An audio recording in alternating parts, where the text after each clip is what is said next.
Darren, the squad's changed a little bit over the last few weeks, but that's normal in the season. Can you just update us on the ins and outs, please? Yeah, of course. Yeah, so I'll start with obviously the lads that have moved on for a number of reasons. So I'll start with Lewis Hall.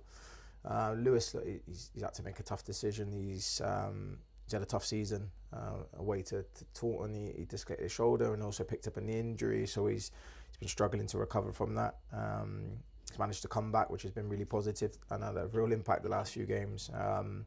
But he's made a tough decision to retire from football and hang up the boots. He's got work commitments and family commitments, and I completely understand where he's coming from, and he has to put family first, and there's external factors outside of football. So yeah, Lou's moved on, and look, I think he'll be well remembered at the club. He had a fantastic year last year, and credit to him. I've known him for a long time, so it's a shame he's had to hang up the boots, but I think he's done it for the right reason. So Hawley's retired, and then we've got Joe Keepin's moved on. He's gone to Cinderford. He had a short spell with us for about 5 games, I think.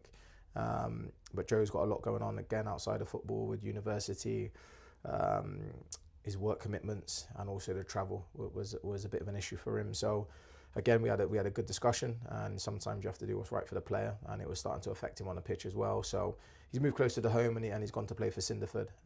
So look, we wish him all the best in his future in football. Corey has also moved on. He's gone to Portishead in step 4. Look, Corey's had a lot of turbulence in the last couple of months. After leaving Newport, look, he had a fantastic spell with us the first time round. He was probably our player of the season, if I'm being honest, up to that point. But it's always has a big impact when you come out of full-time football in terms of training and what you used to do day to day, and that real match sharpness, and that transition to for a short time, hopefully for him, to semi-professional football, and where you've got to work and you've got to train and everything else. It is difficult, and I'm sure he'd say the same thing. We've had a lot of conversations. It's not quite worked out, but someone of his age wants to be playing football, and we're never going to stand in someone's way. But at that point, and we were hoping it was gonna happen, and it got really close to the deadline, and he made it very clear he wanted to move on and play games, and like I said, we're not going to stand in anyone's way. So Corey's moved on. Obviously Sapuru we had from Cheltenham Town. His loan ended today, and again he started off really well away to Walton, and he's had a couple of starts and a couple of games off the bench. But again, he's in a position in his career where he needs to be playing football games, and I think after some positive conversations with him and Cheltenham, it's probably the right decision that he went back and played football with the under-18s. And then we had a couple of boys obviously go on loan. Lucas Tomlinson went to Bristol Manor Farm. Again, it was around game time, but unfortunately he's picked up quite a bad injury, which is going to end this season.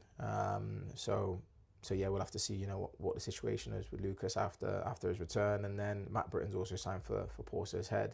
He's extended his loan. He's been there already for 4 to 5 weeks. But again, it was he wants to play football like everyone, and unfortunately we couldn't give him those opportunities. We've got a lot of competition for places in the centre of the park, and also at centre back. So yeah, again he's moved on, and we wish all those lads the best. And then the final one was James Ollis. Look, he's come in and scored a few goals for us. And it's difficult to lose players, but look, a club from a lower step have come in and offered him a really good deal, and something he felt like he couldn't turn down.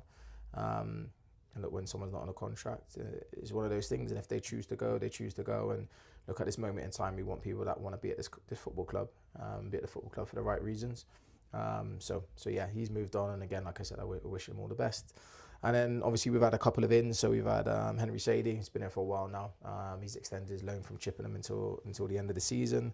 We've just signed Danny Gonzalez from Swindon Town, who I'm sure will be in the squad in the next couple of weeks and ready for the running. An exciting young player, and looking forward to seeing his impact he will have here at Yate. And then also we signed a familiar face in Ollie Mayhew from Melksham. He's played a game or so already, and a couple of appearances off the bench. And again, I think he will have an impact as well in the next couple of weeks. So yeah, lots of ins and outs, and I think people always ask questions when they see people leaving the club, but I think we need to just give some context around why. And look, we never want to see people leave the club. We get them here for a reason. But sometimes there's some external factors to it. Sometimes it's performance, and sometimes you have to do what's right by the club and also by the player, essentially. So, look, we think we built a squad now that can take us through this final stage of the season. People that, like I said, want to be here and are bought into what we want to do. So, yeah, the turnover of players is not far off what it was last year, and people probably don't question that when you go and win the league. But when things are maybe not going as swimmingly as everyone would want, there's obviously a lot of questions. I think we used 34 players last year and we're at 39 this year. So, yeah, there's not much change. But yeah, it's always good to give everyone context. There's been a lot going on recently, so yeah, it's just good to fill everyone in. Well, thank you for the update, Darren. Thank you. No worries, thank you.